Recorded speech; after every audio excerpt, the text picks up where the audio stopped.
I've just realised something.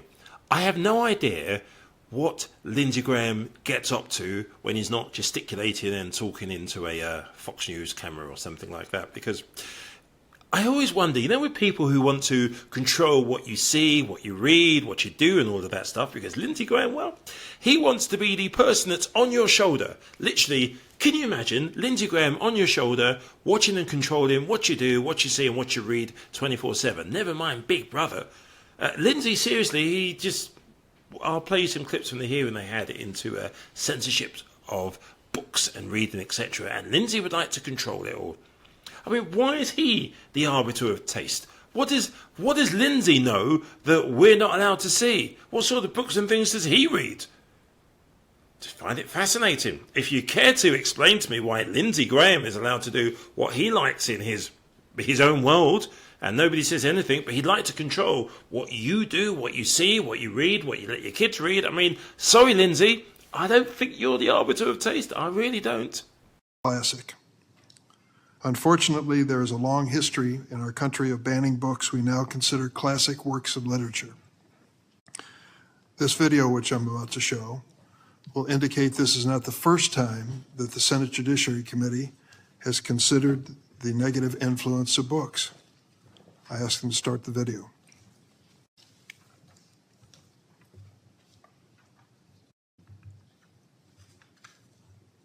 If you want to know the cause of all this, here it is. It's these rotten comic books. Cut them out, and things like this would not happen. It is my opinion, without any reasonable doubt and without any reservation, that comic books are an important contributing factor in many cases of juvenile delinquency.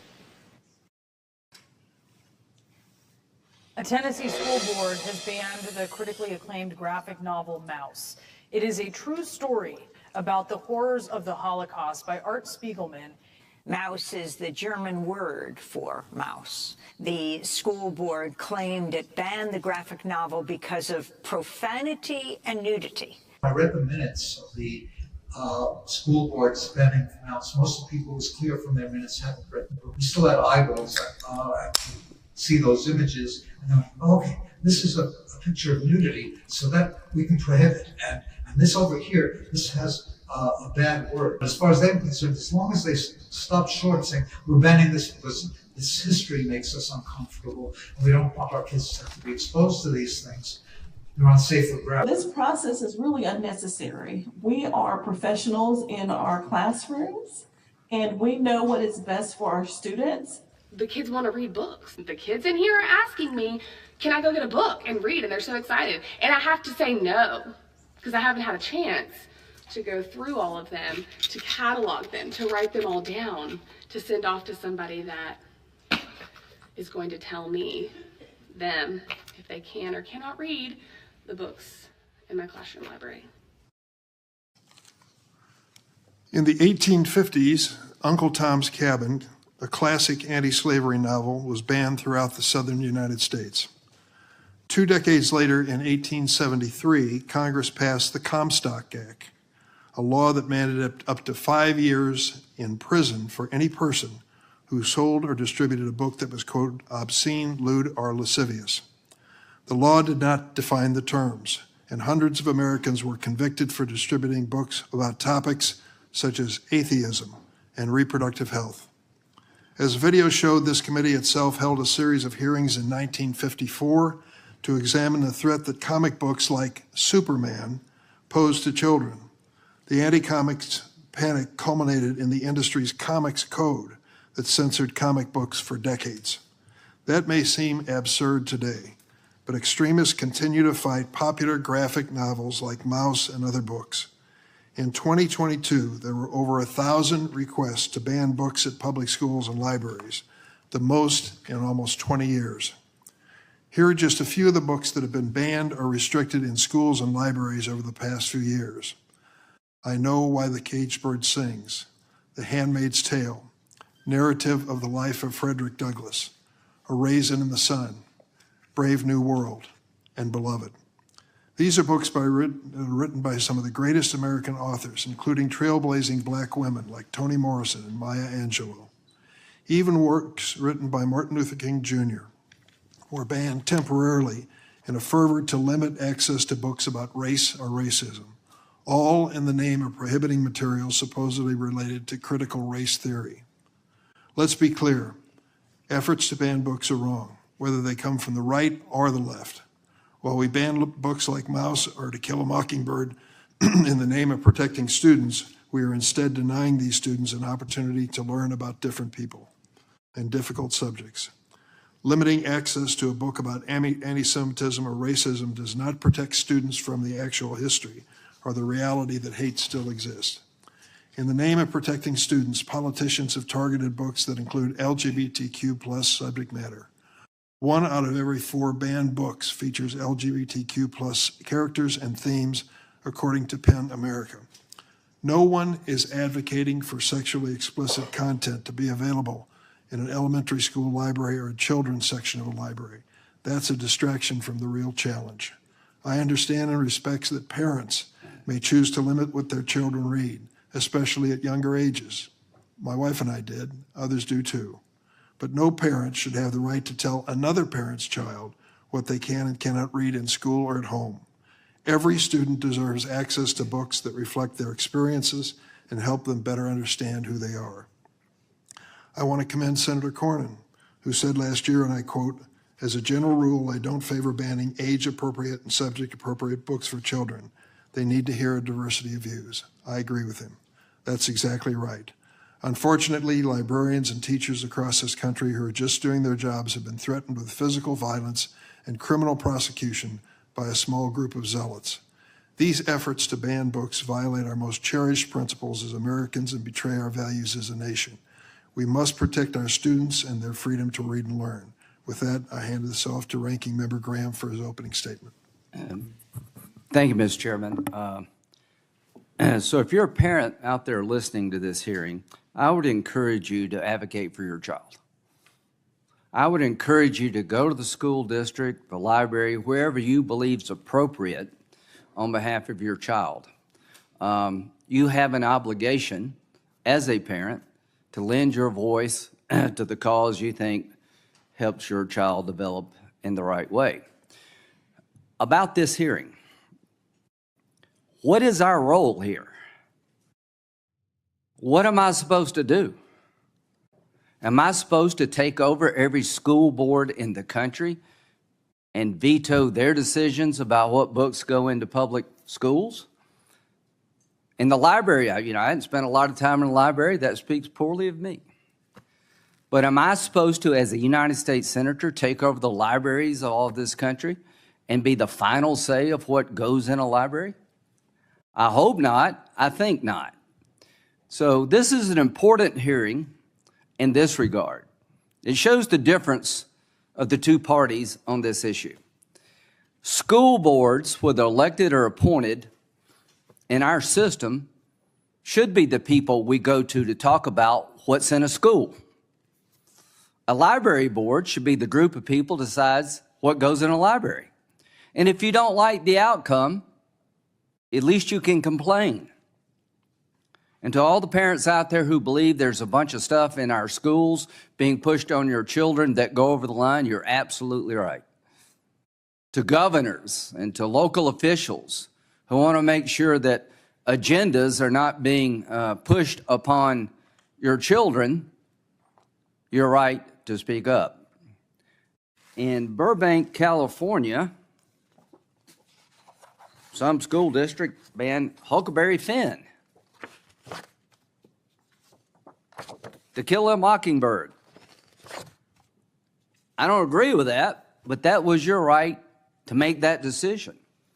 So what I want to leave with you, Mr. Chairman, is that we on this side, I think to a person, I understand what Senator Cornyn is saying, but he'll speak for himself in a minute. I don't think there's one person on our side of the aisle believes that we, the federal government, should be deciding these issues. And if you don't like the outcome, pick a school board you do like. And it's wrong for conservatives to try to pick school board members. It's absolutely okay for every liberal organization to destroy conservatives who make decisions they don't like. So we're not buying this. We're not going to be intimidated. To governors out there, I look to you for leadership on such issues. Some are providing it, and congratulations to you. To parents, don't give an inch on this. Speak up. Violence is never the answer. But show up, speak up. And a lot of the times the books that are being complained about by parents, you can't even read in the public hearing. And I won't read it today. But somebody needs to understand that this is a big issue for many parents in this country. And Mr. Chairman, this committee has done a lot of good work on social media reform. I like you. We worked on immigration. We can have our differences. But to me, here's what we should be talking about right now. And I'll be brief. As we talk about the federal government's role in deciding what goes in a library or a school, there's been 347% increase in illegal crossings since 2020. 183,000 people came over legally in July. We've had 146 people on the terrorist watch list. In FY22, which is about 2.4 million came across. Since President Biden's been president, 5.5 million people have come across illegally. That's bigger than the state of South Carolina.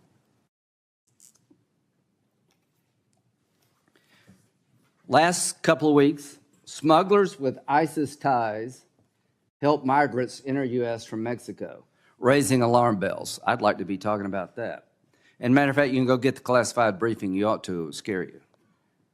And finally, it's just not me saying these things. New York City, the mayor, is at capacity. We have no more room in the city and we need help. This is a national crisis that begs for a national response since day one. The migrant crisis will destroy New York City. New York City will experience a financial tsunami. The mayor's right. We should be trying to find a way to fix this problem. That, to me, is the biggest priority facing this committee. And as to this panel, I'll listen, but I'll end where I started. It's not our job to decide these things. And if you're a parent, don't be intimidated. Say to my colleague and friend from, well, it isn't as if they're being forgiven for wrongdoing. They were brought to this country as children and infants. I don't think that there was any culpable conduct on the part of these dreamers, if you wish. So you were allowed to register, and if you registered, you could stay indefinitely? No, there was a path to citizenship for dreamers. But there was no culpable conduct on the part of infants brought here to this country. I'm just trying to understand. It just sounds to me like that's amnesty.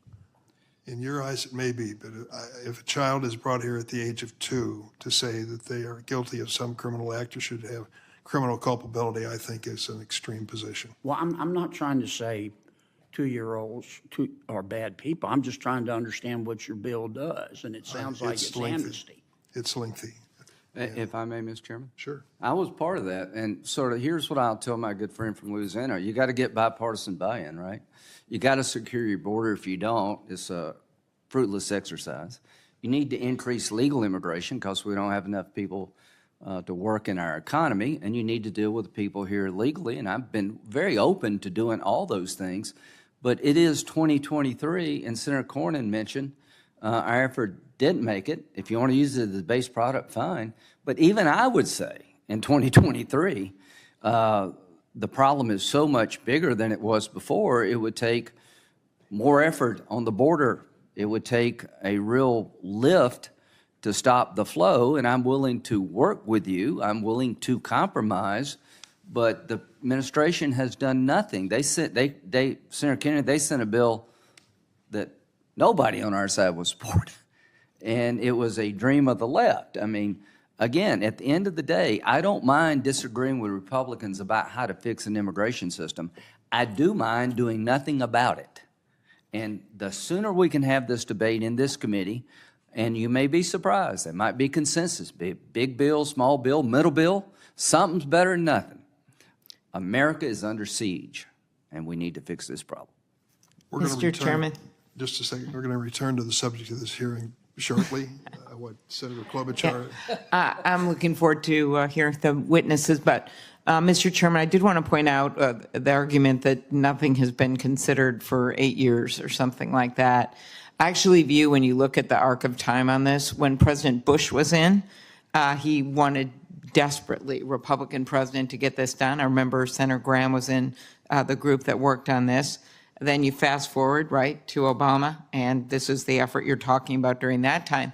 But even during President Trump, there was a major effort made, led by Senator Rounds, if you remember, an introduced bill that was maybe what Senator Graham was getting at when he talked about a more limited bill. It had funding for the border, significant funding for the border, but it also included more work on work permits and on visas, something people on this committee and a number of people on both sides of the aisle care about very much. Dreamers were covered under that bill. Temporary status people who are already here were covered under that bill. I don't remember every single detail, but I do remember is that we had enough Republican senators to get it over the line. The House was going to pass it, and then unfortunately, President Trump rejected the proposal, and so then it died. That is what happened. I only point that out because that was a very recent bipartisan effort compared to the one that was 8 years ago. So this has continued, and there has been to say that this was about amnesty or any of that, this was actually about moving our country forward because, yes, border, do more, but no great country has expanded with a shrinking workforce, and we have made it so difficult for doctors and nurses and for people that want to be here. It has made it really hard in many of our states, in the ag sector, in the hospitality sector, in others. And I just believe immigrants don't diminish America. They are America, and we have to find a way to do this. And one of the arguments that always seems to get lost is the economic argument for how important this is right now for our country's future. Thank you, Senator. Senator Whitehouse. I just wanted to observe, Mr. Chairman, your long and passionate advocacy for immigration reform, particularly around Dreamers, and recognize the ranking member for his helpful participation in multiple efforts at reforming the immigration system. I think with you both as chair and ranking member, there really is a prospect for doing something bipartisan and useful in this committee, and count me in. I would also flag that the next budget committee hearing coming up is on the economic value of more robust immigration, which has very powerful economic value for Americans. Thank you. Mr. Chairman, if I may, and I'll Senator get you, Graham. I know you want to conduct the hearing, but I'm glad I brought this up. Seems to be there a lot of interest about what to do. And the bill that Senator Klobuchar mentioned got 54 votes. I remember it well. There are many combinations, small, medium, and large. The problem is not just small, medium, and large, it's unbelievably out of control. I've been doing this since 2006. I never dreamed that we would be where we are here today with policies that basically are in shambles. Whether you like President Trump or not, we had the lowest illegal crossings in the last 40 years on his watch. Now, what happened? Democratic president changed all those policies, and we have a tsunami of illegal immigrants that are destroying New York City and other cities. Rather than talking today about what we should do, I don't care what the base bill is. It could be what Senator Klobuchar said. It could be any bill you want as the base bill. I'd like to get this committee involved in trying to fix this problem. I accept your invitation to be part of that, and let's do it starting with that bill, perhaps others. Today, we welcome 5 witnesses. I'll introduce the majority witness, then turn to Ranking Member Graham to introduce the minority witnesses. Our first witness is the Secretary of State of Illinois, Alexi Janulius. Secretary Janulius serves as state librarian for Illinois as well. He's advocated for libraries in our state and successfully worked to prohibit restrictions on books based on partisan or personal objections in Illinois. I look forward to hearing more about his effort in my home state. We're also joined by Professor Emily Knox, Associate Professor at the University of Illinois, an expert on censorship of literature, and the author of the book Banning in the 21st Century America. Final majority witness is Cameron Samuels. Cameron is a current student at Brandeis University and graduate of Seven Lakes High School in Katy, Texas. In high school, Cameron led efforts to fight censorship in their community. They are the co-founder of Students Engaged in Advancing Texas, an organization that seeks to protect access to books for young people. Ranking Member Graham, would you like to introduce your witnesses? Thank you, Mr. Chairman. We have Nicole Nelly, is that right? Yeah, you got it right. She's president and founder of Parents Defending Education. The organization has the goal of reclaiming schools from activists promoting political agendas by fostering education based on scholarship and facts. She's the founder, also the founder of Speech First, a national campus free speech organization, has worked at the Independent Women's Forum and the Cato Institute. She received a Bachelor's of Arts in Political Science from the University of Illinois, Champaign, I guess it is, and her Master of Public Policy and Economic Policy and Foreign Policy from Pepperdine. Our second witness is Max Eden. Max, thank you. Is a research fellow at AEI, American Enterprise Institute, focused on education reform, specifically K through 12 and early childhood education, and was previously senior member at the Manhattan Institute. AEI is a public policy think tank dedicated to defending human dignity, expanding human potential, and building a freer and safer world. He co-wrote the book, the book Ban Mirage Report with scholars from the Heritage Foundation, debunking the myth of a book ban crisis in the United States. He received his BA in history from Yale University. Thank you. Thank you, Senator Graham. The procedure. Chairman Durbin, Ranking Member Graham, and distinguished members of the committee, thank you for inviting me today. My name is Nicole Neely, and I'm the president of Parents Defending Education, a membership association that gives parents the knowledge and tools they need to be effective advocates for their children's education. Yes, books have become a flashpoint in schools over the past few years. Yet headlines and research papers by activist organizations have intentionally muddied the waters between World War II book burning and what's happening in America's K-12 schools. If you hear one thing today, know this. Families' concerns about books in schools are not book banning. First, the book issue is a curation issue. It should be obvious that a book that is part of a lesson plan in a second grade classroom is more concerning than a book that can be voluntarily checked out from a public library. And also that sensitive topics read to children at very young ages is more concerning than high schoolers learning about the human body in health class. But today, merely suggesting that kids who believe in Santa not have unfettered access to graphic sexual novels is tantamount to murder. In Connecticut, one resident said that the school board's desire to put parental consent rules in place for a few books described as obscene and explicit was, quote, a matter of life and death. It's not. When we do hear from parents about books, the phrase that we hear the most frequently is age appropriate. Radical indeed. School boards across the country cut the mics on parents who read passages from these books, stating, this is inappropriate, there are children in the room. Yet those same books are being provided to children in schools. While it may seem politically convenient to scapegoat parents, I ask you to read some of these explicit paragraphs and look at these sexual images with your children or your grandchildren, and then tell your constituents whether you consider such content educational. As a society, we don't put Playboy in kindergartens. This isn't considered a book ban, but common sense. Strangely, media coverage over this issue frames any discussion at all as tyranny. It is disingenuous at best and deceptive at worst. Classrooms, schools, and libraries have finite space and must select which materials are on display at any given time. Nor do they have unlimited budgets, so must prioritize certain purchases over others. How these decisions are made and who is involved in that process is a matter of public accountability. Yet when people ask questions, they are crucified. Pretending that objections to minors accessing explicit sexual content is a threat to liberty and literature is a straw man and a distraction from real concerns about the quality of children's education and whether students are safe in school. Second, the book issue is a parental awareness issue. It is not partisan to assert that children do better when their families know what's going on in their lives. This isn't rocket science. The more information parents have, the better they can support their kids emotionally and academically. America has a youth mental health crisis.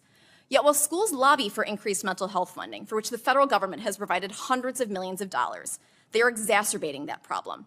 When kids are given assignments beyond their comprehension level that even adults find challenging, violence, war crimes, rape, incest, and more, it should come as no surprise when children become depressed or hopeless. Books from schools should be discussed with loved ones, perhaps to provide historical context or another perspective. Parents know their young learners' quirks and preferences and whether certain material might resonate with or would be appropriate for their loved ones.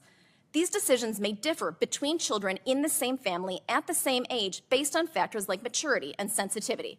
Children deserve an education that meets their specific needs. Yet when families ask to simply know when children have what their children have access to, or may wish to put guardrails on material for children of certain ages, they are pilloried in the public square. Such public flagellation is intended to not only extract a pound of flesh from the perpetrator, but to send a message to any other parent with similar reservations. Speak up, and the mob will come for you too. Far too many schools keep families at arm's length, which could not come at a worse time. Kids would benefit if the adults in their lives worked together in their best interest. But families are now considered adversaries, not even entitled to basic information about their children. In Wisconsin, one school district's teacher training session stated, "Parents are not entitled to know their kids' identities. That knowledge must be earned." My organization has documented over 1,000 districts across the country with parental exclusion policies, which state that families don't have a right to know their child's gender identity in a taxpayer-funded school. And finally, it is not evil to want to be involved in your child's education. Every time a parent is falsely accused of wanting to ban a book because of reasonable concerns about subject matter appropriateness, neighbors are pitted against each other based on dishonest premises. This is a deliberate attempt to demonize parents and to chill both their speech and activism. 20 years ago, if a 6-year-old went to school and talked about sex, teachers would assume that that child was being abused. In 2023, children are not only learning about sex at school, but are being told to keep secrets from their families as well. Please stop mocking parents. Please stop name-calling. Please listen to the families who want their children to learn basic grammar rather than be policed on pronouns, who want their children to read at grade level and not taken out of class for political rallies, who want their young children's innocence to be preserved for a few years longer than an activist academic might insist. We are your constituents too. Thank you. Thank you, Ms. Neely. Cameron Samuels. Members, thank you for this opportunity to address you this morning. I am Cameron Samuels, a student from Katy, Texas, and I use gender-neutral pronouns they, them. I'm the executive director of Students Engaged in Advancing Texas. In 2022, I graduated in a district of more than 90,000 students. In recent years, we have faced a so-called culture war over books. My experience began when a few people sought to ban Jerry Craft's New Kid, a children's book like any other, but some weaponized identity to censor Black books. The conversation on books quickly escalated, and I signed up to speak at the next meeting. Walking into the boardroom that night, I realized I was the only student there. I was the only one whose future was directly affected by the district's decisions. Adults spoke for restricting student access to literature. When my turn came, I spoke for a complete education and the freedom to learn. They applauded the adults, but gave me silence, leaving me isolated in a room of people making policy about students without us at the table. In the following months, I stood up for my freedoms, but my school district removed age-relevant books at record pace. Nearly all were targeted for identity, such as LGBTQ themes, racial diversity, and religion. These books represent students. We found ourselves more in challenged books than in school libraries. So I gathered student groups to distribute hundreds of challenged books district-wide. We packed board meetings with the community who knew that students deserve better. Libraries offer discovery beyond classrooms. Censorship limits our liberty to learn. It erases our identity and humanity. When Katie targeted Art Spiegelman's mouse, I could not fathom that cartoon mice walking shamefully naked to Nazi gas chambers were considered sexual by the book's challengers. My ancestors fled religious persecution in Eurasia. I faced too many anti-Semitic remarks in school to remember. Classmates told me the Holocaust did not exist. Many cannot name a Jewish person, so they learn about Judaism from media representation, often dominated by stereotypes. Books like Mouse teach accurate reflections of Jewish identity. If a friend knew the real extent of the Holocaust, maybe they would have thought twice before spraying cologne in my face, saying he was gassing the Jew. Where they burn books, they burn people. Mike Curado's Flamer illustrates a queer Boy Scout bullied and traumatized. I saw myself in the book having faced similar harassment in school. Flamer gave me words for my trauma, but it was banned. Censorship bars students from age-relevant materials, leaving them unable to realize their actions can traumatize others. Responding to a police report against the book, officers entered a high school in my district to remove it. In history, the Gestapo secret police in Nazi Germany acted similarly. My community faced tactics my ancestors fled from across the world to escape. Not only schools censor books, but our state. Students and I introduced amendments with senators to book ban bills for accountability and non-discrimination. They were rejected, and already the bill faces a court injunction. Historically, censorship is never on the right side of history. My state is home to 8 million people under the age of 20. And since everything is bigger in Texas, we lead the nation for book bans. Censorship impacts our futures. Students deserve to be decision makers. Censorship is undemocratic. Viewpoint discrimination is contrary to the First Amendment. The Supreme Court rules to protect literature from scrutiny against identity. We may not see eye to eye, but we are facing a students' rights crisis nationwide. As a 17-year-old, I should not have been focused on defending my rights from bigotry. I should have been learning. Ensuring education reflects its primary stakeholders, the students. We can proceed with a solution to censorship that facilitates collaboration between students, families, and educators. Thank you. Thank you, Mr. Samuels. We have a round. How do you say your name, sir? Alex? Alexi Janulius. Okay. Alexi's fine. I want to see if I got the point here. A public library is supported by public dollars. Does that make sense? Yes. Okay. Are you telling taxpayers of this country just shut up? Is all you worry about is your kids don't have a voice about how your taxpayer dollars are being spent and what kind of community you're living in here? Because you're a parent and you don't let your $3 read something, is it possible that the other things, that the books in question may hurt the community in the eyes of parents? Can a parent, a taxpayer, complain under this theory, or should they just shut up? I would make the exact argument you are. This is about parents making we're decisions. not making the same argument. My argument is you just said, if you've got kids, you police your kids. Otherwise, just shut up and trust the library system, the school system. Let them decide for your community. I completely, totally reject that. I don't have any kids, should I shut up? I pay taxes. When you have a public library and you have a board, somebody decides what books to go in or what not to go in. Lend your voice to the cause. It's okay to speak out for your community. Cameron, you have an advocacy group in Texas, right? That is correct. And you have every right to do that. You can advocate for your point of view, and somebody in Texas has to decide who wins. But never shut up. Never be quiet. My point is, the theory of this case is parents have a very limited role in life.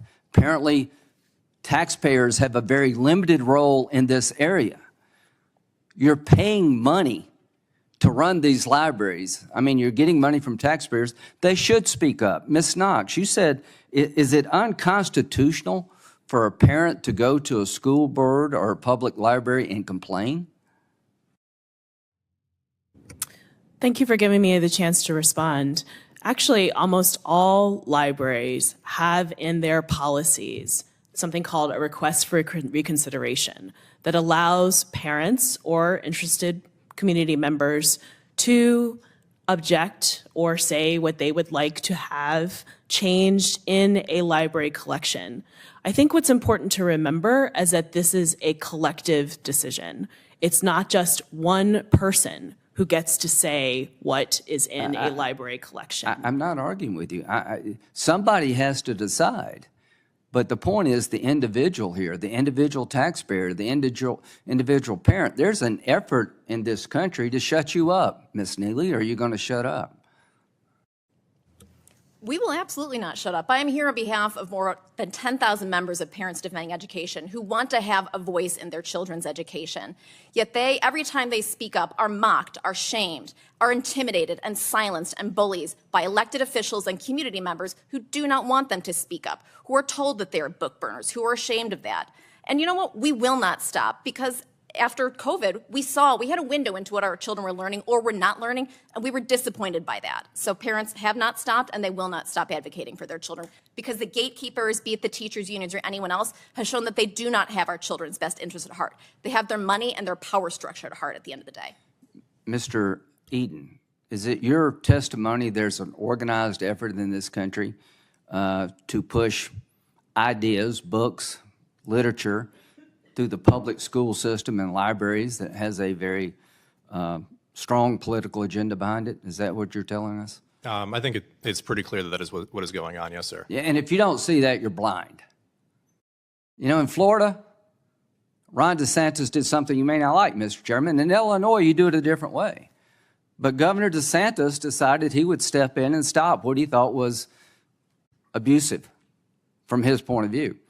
My point about this hearing is there's no roll up here for any of us. Illinois, you do it the way you want. Florida, you do it the way you want. Each school library, you'll decide. But the day that a parent, a concerned citizen, can't come forward and say, I object, without being humiliated, is a bad day for America. And there's nothing in the Constitution preventing everybody in this country from having a say to express yourself, to try to mold the community in a way that you think is better. And some of the things being pushed through this agenda are just, quite frankly, offensive. I think you made the point earlier, and I want to repeat it. We all, I hope, agree, regardless of our political philosophy, that there are lines that cannot be crossed. Violence is one of those lines. Humiliation is one of those lines, as far as I'm concerned. I think what we're talking about is policy here in this country when it comes to the basic rights guaranteed by the Constitution. Senator Whitehouse.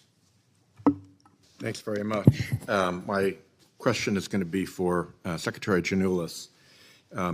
There is one view of the facts here, which is that the conflicts that we have seen in school libraries and in school board meetings involving the school librarian and the local people who serve on the school board grow out of natural concerns by school parents.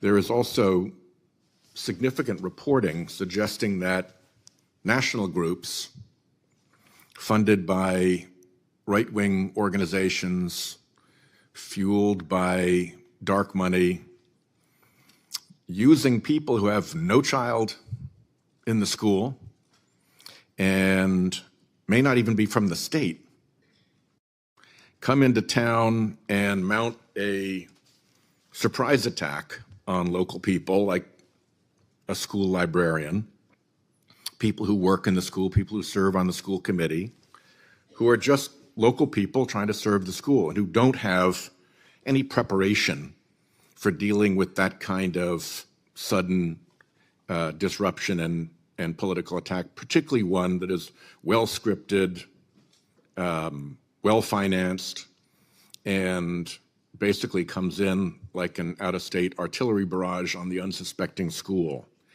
In your investigation into all of this, which of those two factual descriptions is closer to the truth? Thank you, Senator. We have seen, heard, and read about instances where right-wing groups, extremist groups, are trying to shut down or censor a certain book, access to certain books, which is why, again, our legislation is so very important, to protect librarians and their ability to determine what books belong in circulation. I'm saddened that Senator Graham left. He didn't give me a chance to respond. And this whole notion that protecting the right to read and fighting against censorship is somehow anti-parent is one of the most ludicrous arguments I've ever heard. What we're saying is, don't let one parent who disagrees with a certain worldview determine what book, whether or not a book should be in the library. That goes against the very point of our democracy, what it means to educate our youth, which is to allow them to think for themselves. And quite frankly, it's an anti-Republican argument. Republicans are the ones that allegedly are the ones who fight against censorship and the ones who fight for our Constitution and the freedom of speech. Yet here they are picking a page out of a random book that they don't agree with and making it sound like parents have no say. That's the exact opposite argument that we're trying to make. And that would be particularly true if the people involved weren't parents, weren't from the community, weren't even from the state, but were being shipped in just in order to stir up trouble, make news, and create division and controversy. That's 100% correct. Let me ask consent that an article by a very good reporter named Amanda Milkovich, who covers Rhode Island for the Boston Globe, be made a matter of record. It's entitled "Libraries Face Increased Attempts to Ban Books," and it's quite a comprehensive piece of coverage about the way in which this movement has appeared in Rhode Island to make its points, I guess I'd say would be the nice way to say it. Thank you very much. Without objection. Senator Grassley. Mr. Speaker, I'm going to submit questions for answers and give use my time just to make a few points on this subject. First and foremost, the notion that this is a, quote, book ban is misleading and not truthful. This has nothing to do with restricting books to the general public. These books can still be purchased through various retailers if parents want their children to have access to these materials. The issue is protecting parental rights and their ability to raise their children. As a father of 5, I can confidently say no one knows what's best for a child more than their own parents. As such, I believe the first principle in education is that parents have a fundamental right and responsibility to guide their children's upbringing. This means parents ought to have the greatest say in determining what is best for their children. The Constitution gives this function to the states. Decisions on education need to be made at the state and local levels. These levels of education are closest and most accessible to the parents and children directly affected. States and school districts are best equipped to craft education policies according to the unique needs of the students. Further, moms and dads can more easily advocate for their children's needs in the classroom or even voice concerns to teachers, school officials, and that's closest to home. And if needed, they can reach out to their local and state elected officials to pursue broader educational policy changes much more easily than coming to Washington. In fact, this is something I regularly tell parents. Parents are their children's best advocate. Our children and their future thrive when state and local communities have this freedom to respond to the unique needs of families they serve. However, when this principle is violated, the results aren't to the benefit of children.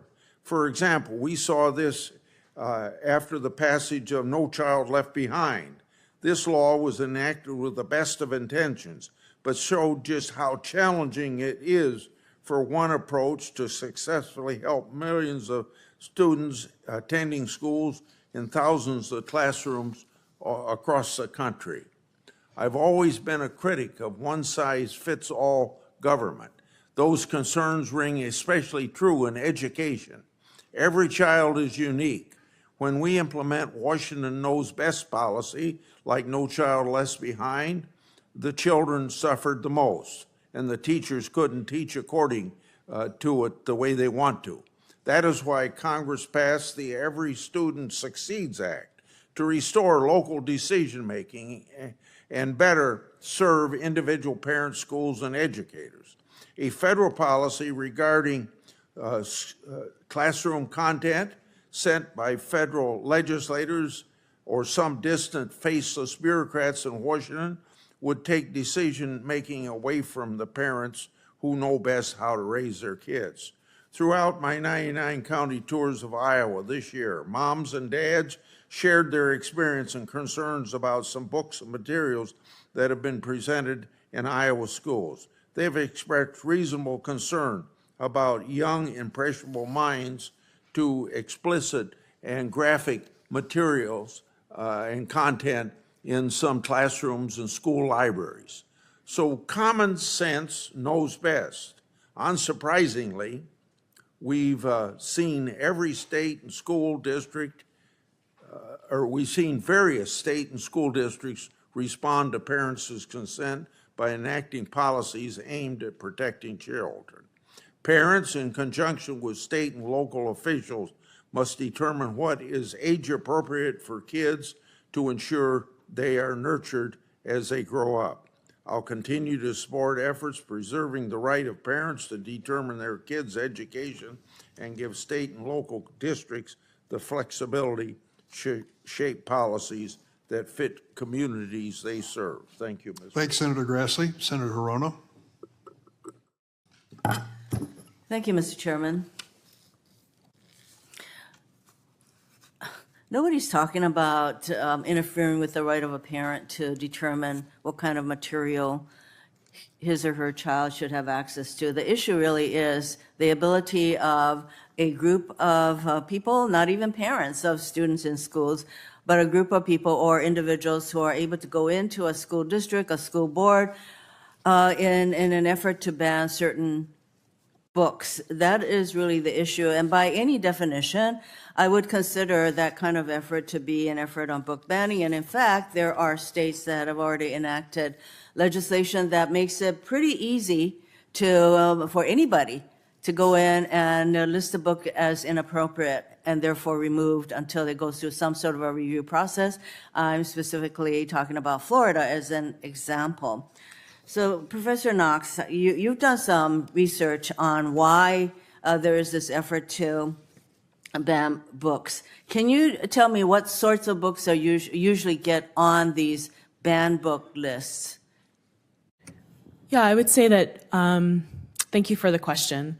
So the books that usually show up on banned books lists are books that we consider to be diverse. And these are basically books about anybody who is not white, heterosexual, male, cis, books that are about LGBTQIA people, about people of color. These sorts of books are the books that we see on the banned books list. And I do want to address the idea of banning books.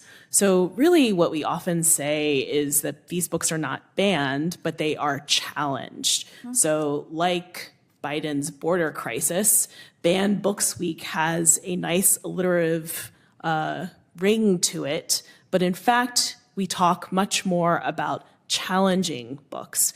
And what this is removing books from access to its intended audience. So that includes both age appropriateness, but also who did the author intend this book to be read by? That is an important part of thinking about what we call collection development in libraries. We consider all sorts of issues when books are put in a collection, not just issues of, do we agree with what is being put on the collection, but also how do we show many different viewpoints and ideas? When we look at the diverse books that— I'm sorry to interrupt you, but I do understand that the target of a lot of these kinds of lists is books that depict diverse lifestyles, for example, if you want to call it that.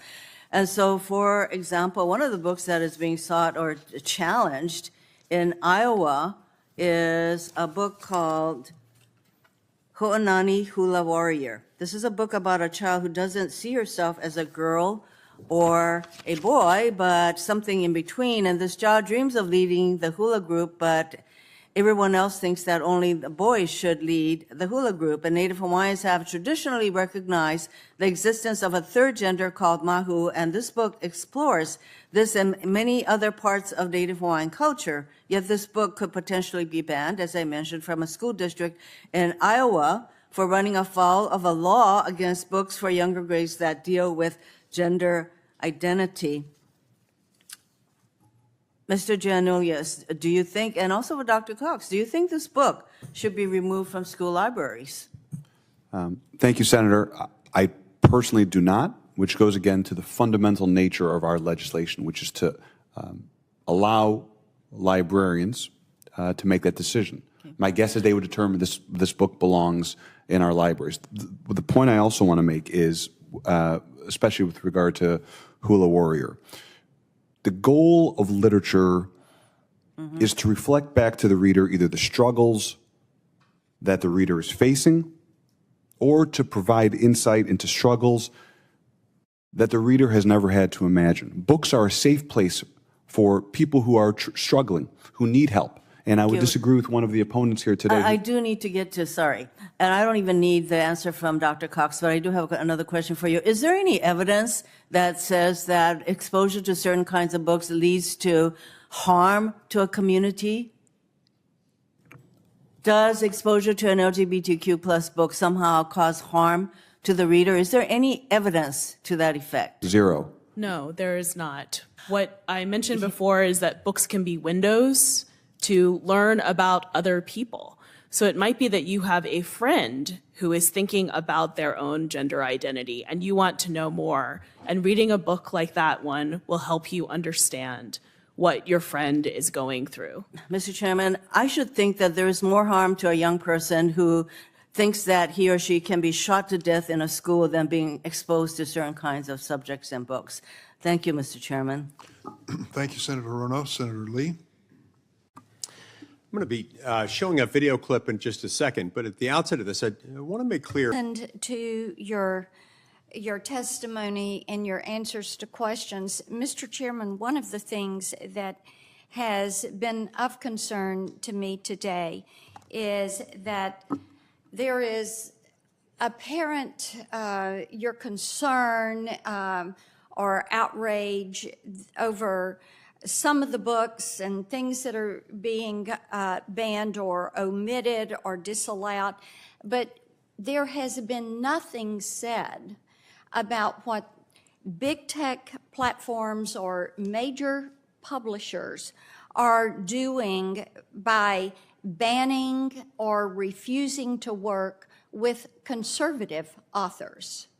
And that is a troubling trend that I have seen. I have heard from Tennesseans about some companies that are more left-leaning or are liberal media companies, and they are choosing to disallow publications. You've had something with Vice President Pence. You've had something with Justice Barrett. But that is not brought in to this hearing. And there are two discussions that ought to be taking place because we do have very talented people that are being blocked out of that publishing and that distribution network. So that is of concern to me. Ms. Neely, in your testimony, you did talk a little bit about some of the egregious attempts that the left has made to silence anyone that doesn't agree with them, to remove publishing deals, to disallow distribution on platforms. So I want to give you the opportunity to talk a little bit more about that and the effect that that has.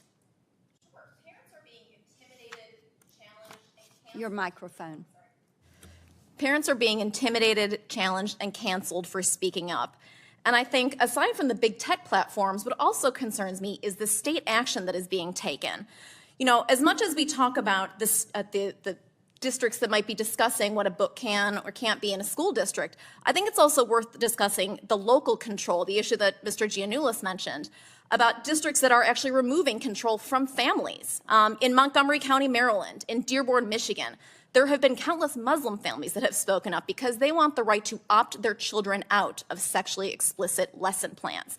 They are being denied that opportunity. They are being forced to have their children read books, again, that are graphic, that are sexual.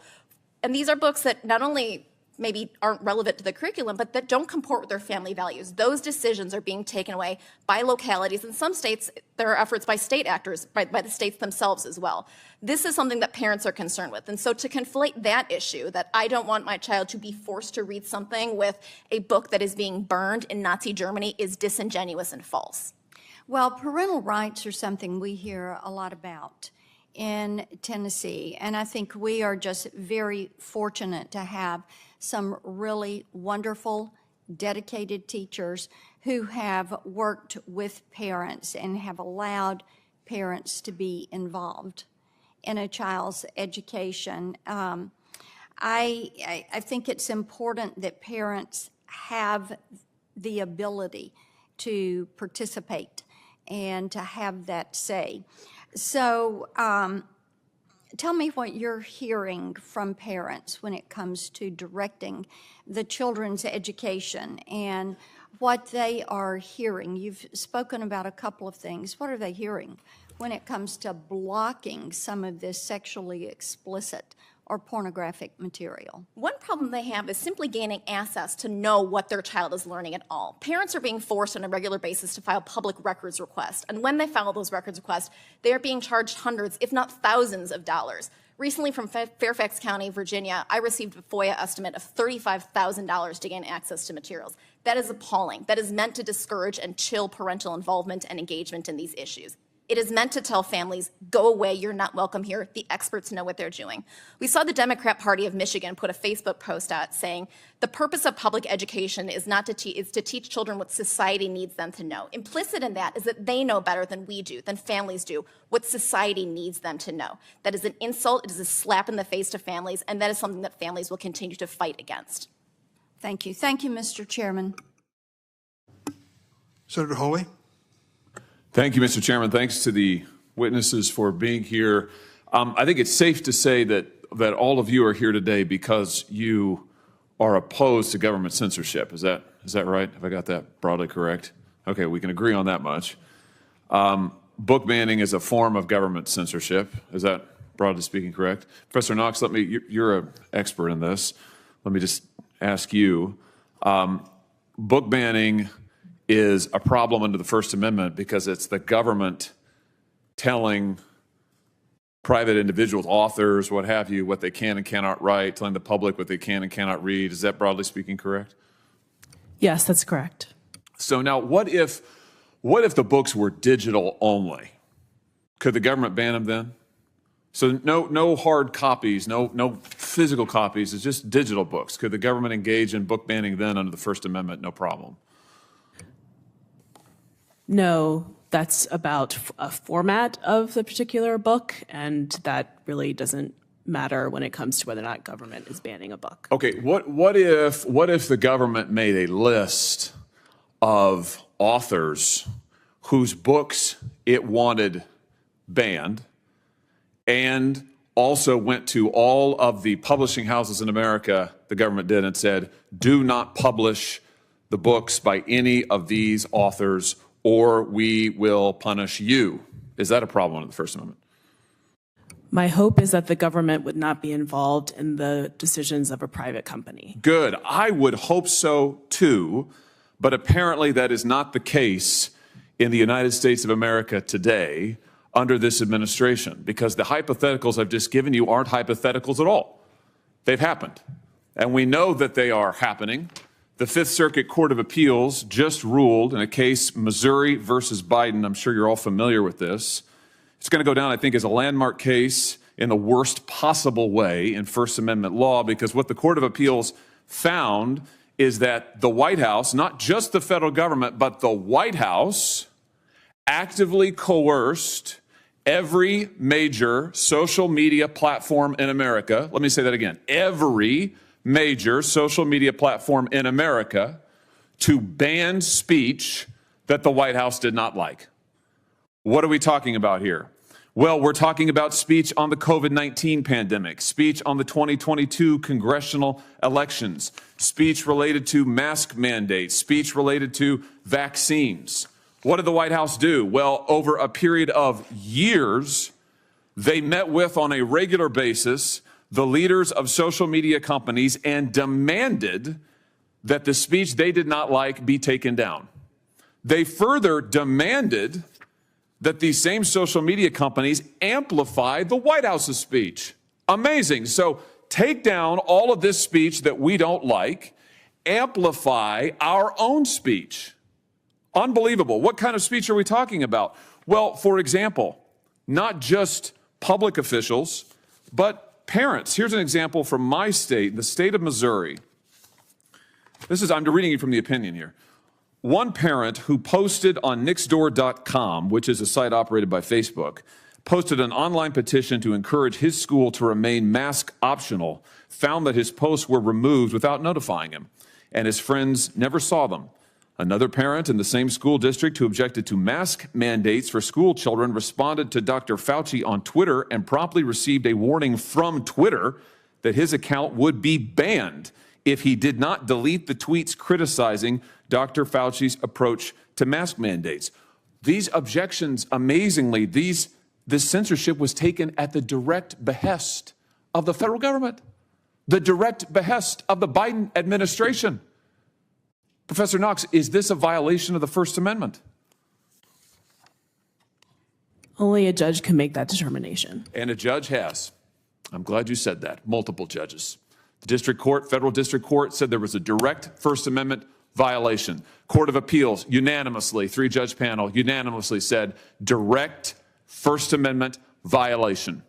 I can't think of another time in American history when the President of the United States, and I say that advisedly because the record reflects that White House officials were sending emails and communications to these companies saying that the President himself wanted the censorship. So you've got the government doing exactly what Professor Knox said is not permitted under the First Amendment, directly coercing the speech of private parties, and not just one or two authors, but parents all across the country. Unprecedented in the history of this nation. So I'm glad we're having this hearing today. I hope that we will have more like it to expose the censorship happening at the highest levels of our government. Mr. Chairman, I'd ask that this opinion, this judgment by the Fifth Circuit, Missouri versus Biden, be entered into the record in full. Without objection. I will leave it there. I know there are other Senator Kennedys here who want to ask questions, but I just want to say for the record that this kind of censorship is un-American, it is unconstitutional, and I hope it will go down as a sad chapter in American history that we can close here and now. Thank you, Mr. Chairman. Thank you, Senator Hawley. Senator Kennedy. Thank you, Mr. Chairman. I confess I'm a little confused, and I appreciate the argument or discussion that we've been having, but for me, it's a little too conceptual or, I don't know, metaphysical or theological or whatever you want to call it. I want to try to understand what you're asking us to do. Let's take two books that have been much discussed. The first one is called All Boys Aren't Blue, and I will quote from it. I put some lube on and got him on his knees, and I began to slide into him from behind. I pulled out of him and kissed him while he masturbated. He asked me to turn over while he slipped a condom on himself.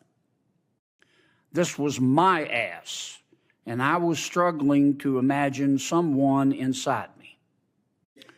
He got on top and slowly inserted himself into me. It was the worst pain I think I have ever felt in my life. Eventually, I felt a mix of pleasure with the pain. Close quote. All boys aren't blue. The second is another much discussed book. I'm sure you're familiar with it. It's called Genderqueer. Okay? Let me read an excerpt from that. Quote, I got a new strap-on harness today. I can't wait to put it on you. It will fit my favorite dildo perfectly. You're going to look so hot. I can't wait to have your cock in my mouth. I'm going to give you the blowjob of your life. Then I want you inside of me. End quote. Now, Mr. Secretary, what are you asking us to do? Are you suggesting that only librarians should decide whether the two books that I just referenced should be available to kids? Is that what you're saying? No. Okay. Tell me what you're saying. Well, first of all, there's this... Don't give me a speech. Tell me what you're asking me to do. With all due respect, Senator, the words you spoke are disturbing, especially coming out of your mouth is very disturbing. But what I would also tell you that we're not advocating for kids to read porn, to Senator Booker's point. What are you advocating for? We are advocating for parents, random parents, not to have the ability, under the guise of keeping kids safe, to try and challenge the world view of every single manner on these issues. You're getting conceptual game. I'm not getting conceptual. Well, I'm saying yes, that... you are. Yes, you are. Because I want to know what you're recommending. It sounds to me like what some of you are saying, the librarians should decide who gets to see that book. I'm saying when individual parents are allowed to make a decision of where that line is, and To Kill a Mockingbird, which involves a rape scene, should that book be pulled from our libraries? I think it becomes a slippery slope. I think you ought to think about it a little bit more before you come here. I've thought about, if Senator... you're going to propose something, you ought to be able, in 30 seconds, to be able to explain what you're asking us to do. Ms. Kelly, what do you understand? Well, let me skip you for a second. Mr.